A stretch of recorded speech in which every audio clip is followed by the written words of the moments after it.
Good morning, good afternoon, good evening, wherever you may be. Welcome to the Raja Press podcast. I'm Firoz Majhi. Kali Akuko is co-founder and co-director of Corporation Jackson. In our last episode, he joined us to discuss the rise of the right. And then this happened.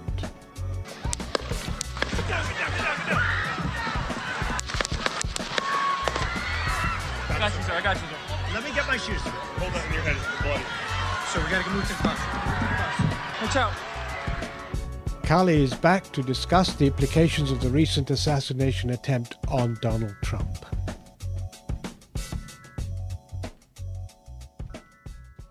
Kali Akuko, thanks for joining us again. I really want to follow up on our discussions a couple of days ago before the attempted assassination of Donald Trump. I just feel that we need to have your perspectives on the implications of this in the light of what you talked about a couple of days ago. Well, let me say, maybe to the consternation of many, that failed attempt utterly assured he's going to win the presidency. And more so than the failed attempt, I just want people to understand his reaction to it is what I think really won the day. That he got up and did what is going to become that iconic fist pump. And they were able to capture both the audio and several pictures, which are going to be iconic and, dare I say, probably will wind up a statue of the American Reich.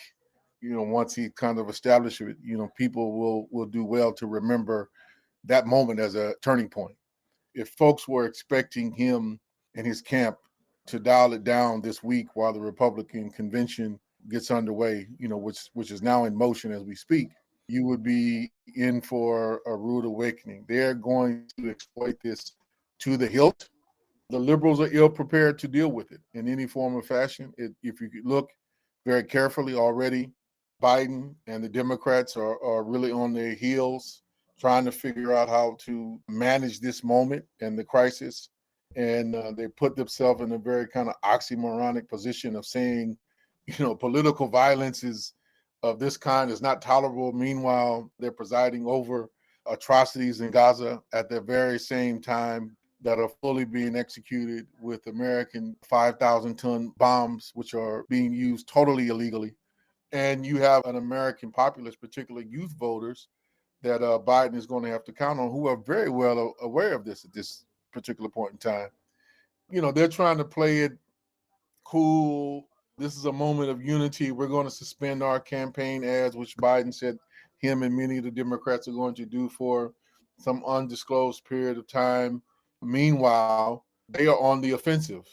Some reports claiming that the shooter, even though the FBI and other services have come out and said, and other independent verification for those who care to try to actually ascertain facts, say that the young man was a registered Republican.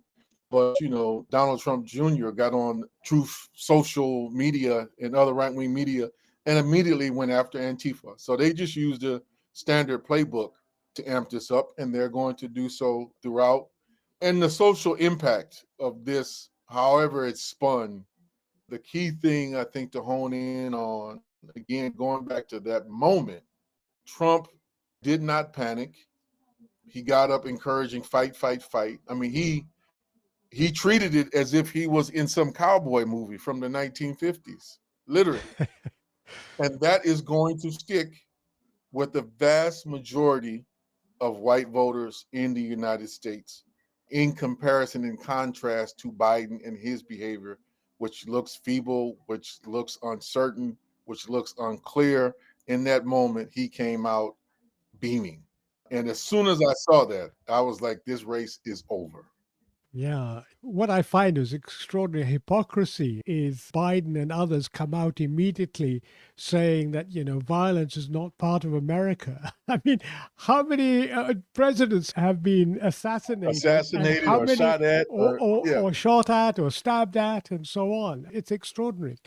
I'd like your comment on one point that was made by Chris Hedges a couple of days ago. The assassination of Trump, he wrote, would not remove the yearning of tens of millions of people, many conditioned by the Christian right for a cult leader. Most of the leaders of the Christian right have built cult followings of their own. These Christian fascists embraced magical thinking, attacking their enemies as agents of Satan, and denounced reality based science and journalism long before Trump did. Cults are a product of social decay and despair, and our decay and despair are expanding, soon to explode in another financial crisis. What's your reaction to that? Amen to Chris. He nailed it. I saw that quote, I read the quote, I thought it was timely. And what I like and appreciate about the quote, and what I want to amplify here, is that too much of this analysis is focused on, even part of what I just did, it's too much focus on Trump the man and not the actual social movement, reactionary social movement, though it is, not the actual movement that he represents and what his strength and the nature of his character and what his objectives are. What he's good at is being the pilot. He knows how to play that cult that you're describing. He knows how to play the tunes that they want to hear. You know, that's what distinguished him from so many others in the field after the Koch brothers unleashed these forces, you know, in full hilt during the Obama administration, you know, when they raised all this money and created all of these media channels and organizing vehicles back in 2008, you know, if we go back. And Trump just basically, as an individual, came in on top of that motion. But it's a motion that's been in place. You know, one could easily argue since Barry Goldwater was defeated in 1964. You know, and this particular movement has been growing, organizing very strategically, you know, since the 1960s. And what we are seeing is the fulfillment of its organizing strategy and the assumption of power, complete control now of the Supreme Court, and how it's reshaping the Supreme Court already in just what barely 2 terms is already reshaped and reconstructed the United States in the dismantling of both some of the core programs that emerged from the New Deal and from the Great Society, and they're not done yet, not by a long shot. They've had control of the Senate. They've got a lockjaw on the Congress overall that it basically fundamentally cannot achieve anything. So you basically have, by design, by their strategy, you have the Supreme Court and then you have the executive, which means that, you know, basically the Congress will become mute, and it doesn't need to fundamentally do anything with those two particular branches in control for them to reshape society in their particular political, ideological, and theological orientation. So I think Chris is right. And the piece I think people should, you know, come to understand, that program, their program, Project 2025 and everything, you know, following it, that is going to be executed at this point with or without Trump. That is how well organized, financed that they are, and what they are prepared as a movement to commit and execute, which includes the full utilization of violence. So we need to be clear about this. And the deeper part of it, where I would push, Chris talks about another pending crisis, which the capitalist system on a global scale is suffering through, and that we are all living through. And a deeper set of crises are sure to emerge.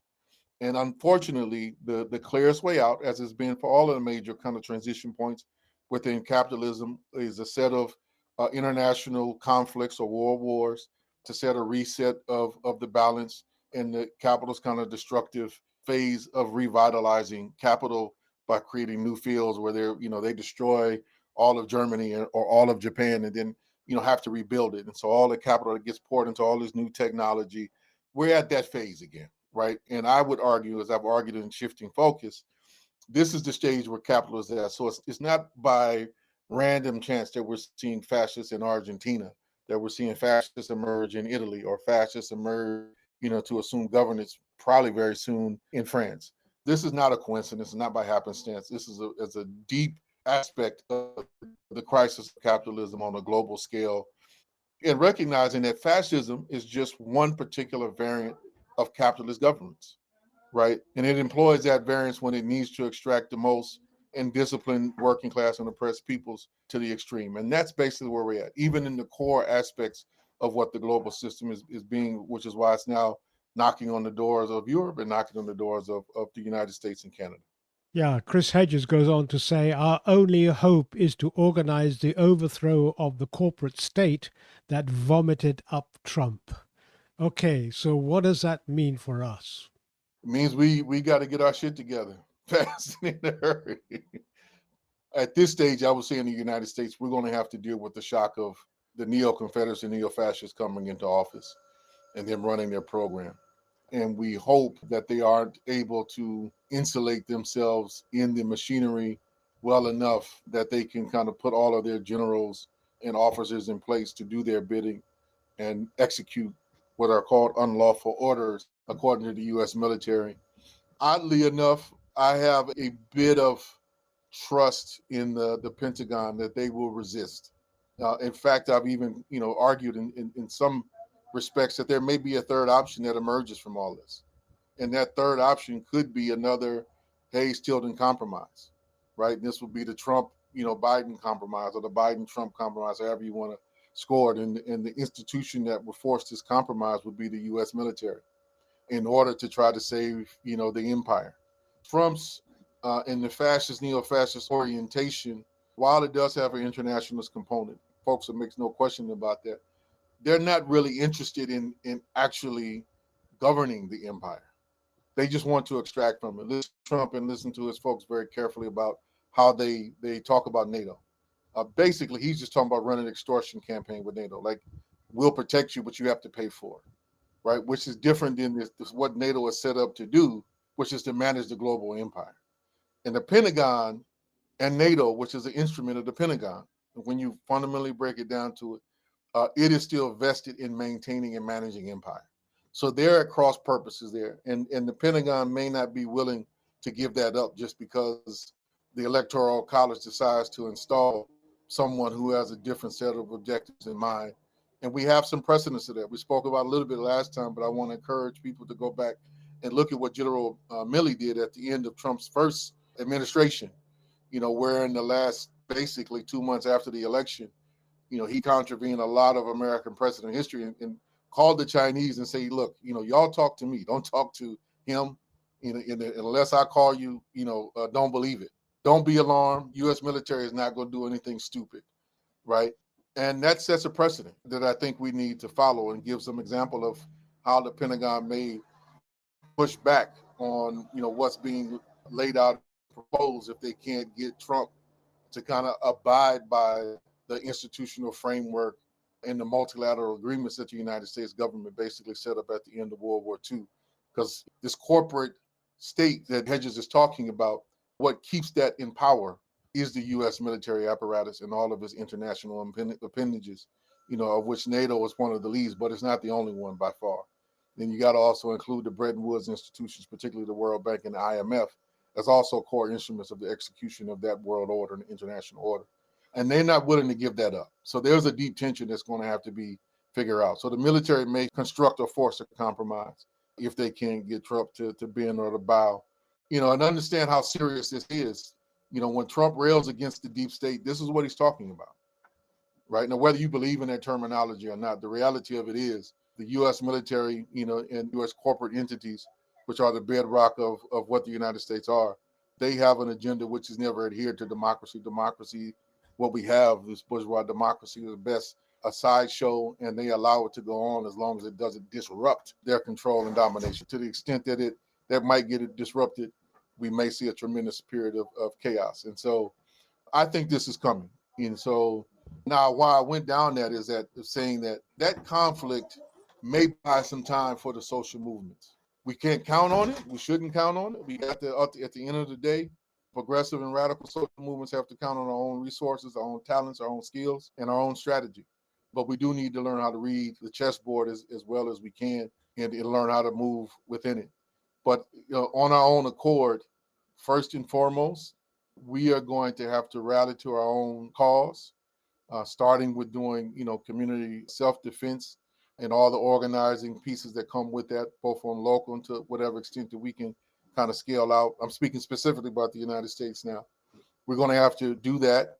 And then I think there's going to have to be some very intense struggle and negotiation with the liberals about them coming to some realization about how their program basically enabled the fascists to take over and how they're going to have to kind of pivot and orient themselves in a new way in order to survive what's coming down the pipeline. There's examples in history where, it kind of takes some time, but, they may come around. I wouldn't particularly bank on it, nor develop particularly a strategy on it, So like those in favor of pushing a popular front strategy, which I know this is probably some daylight between me and Chris.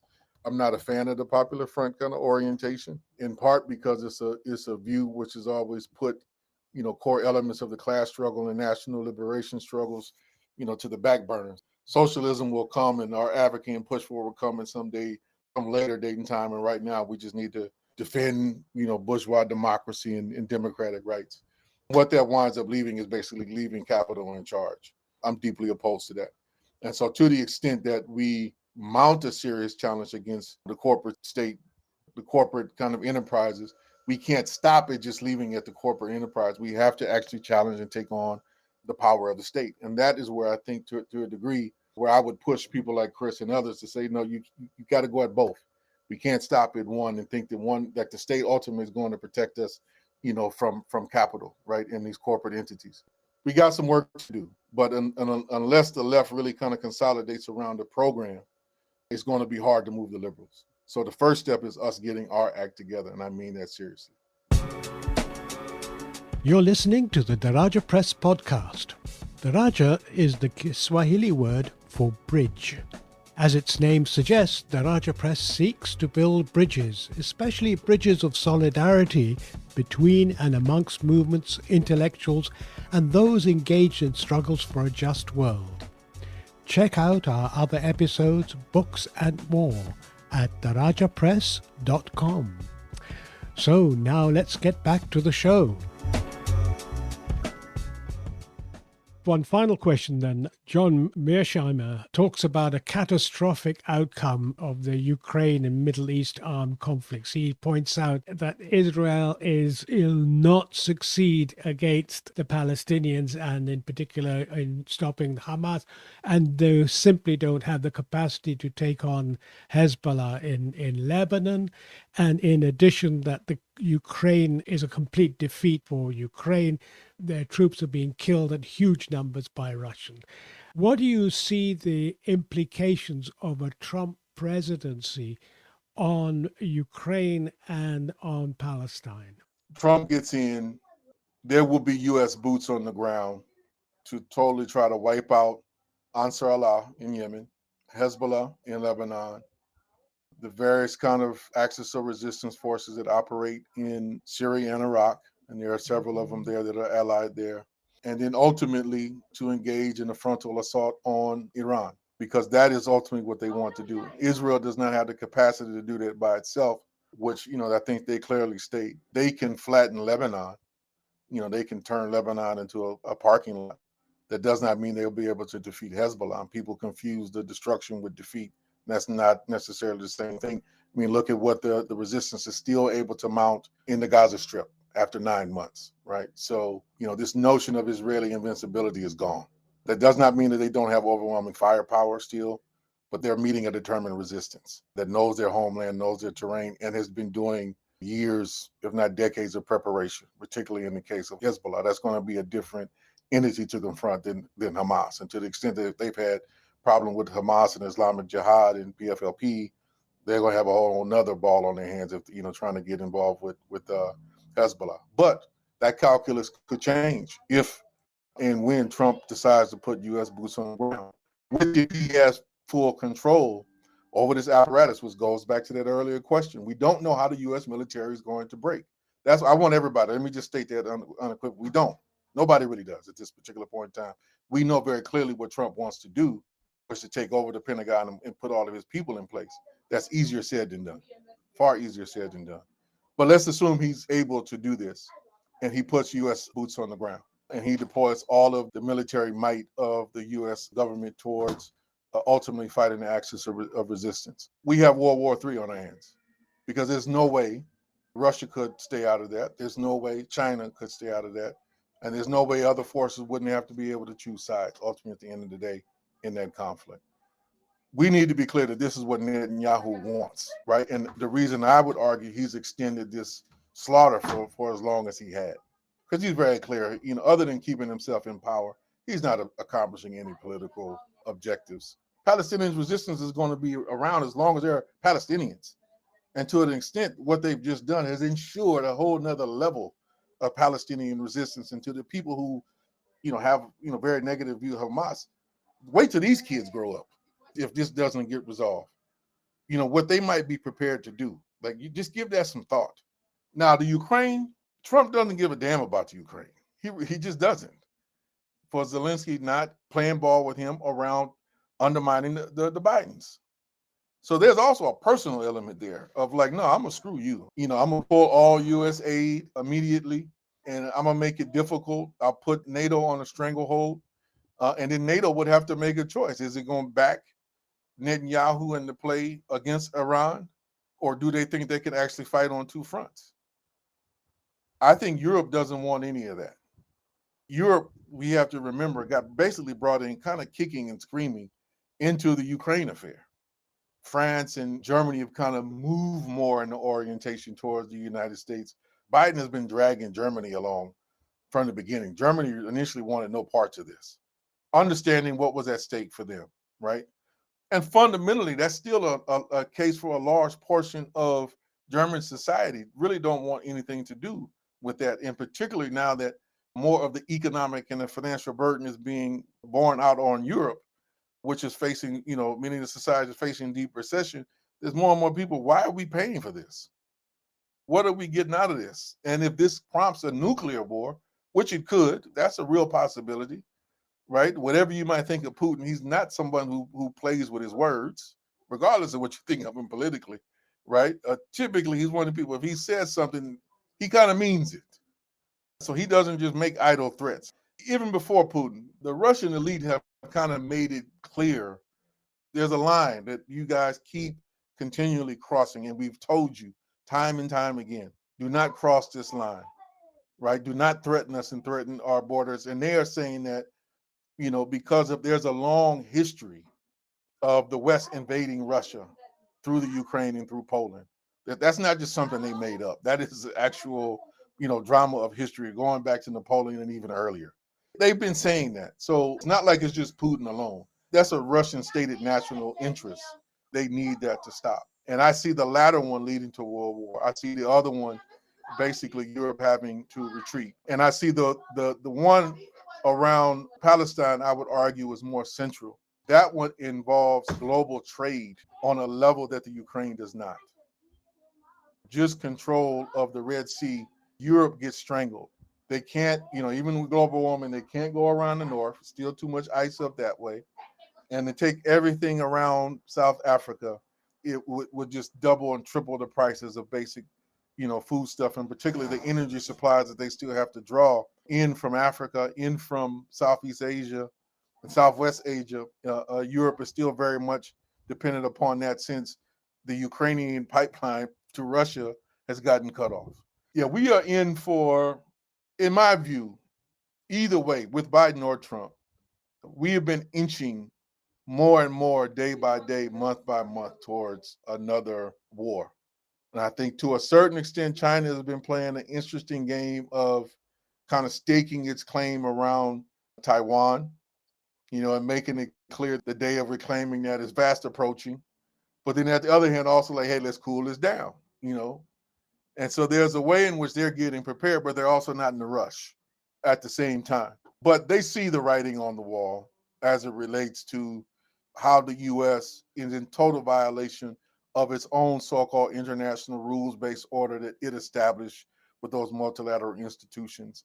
And so I think the world is very clear. The UN system is broke, doesn't work, it's not going to work, and that this is ultimately going to come down to a contest between China and the United States. Forces are lining up their sides. That's where we stand. A lot will become clearer as we go along, and perhaps in August we can meet up again and see how things are evolving on the American front. Let's hope we're still here to have a conversation. Yes. Kali Akuno, once again, thank you so much for sparing time to talk with us. Wishing you all the very best. Appreciate it. Take care and greetings to everyone at Corporation Jackson. Thank you.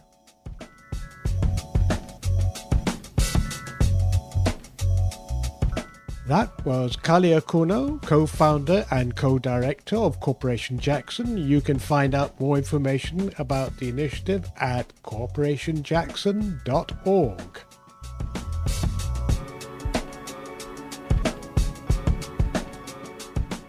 The Daraja Press podcast is produced by me, Firoz Manji, and Pierre Loisel. The music is by Sebene Manji. You can find more podcast episodes, our books, and much more at darajapress.com.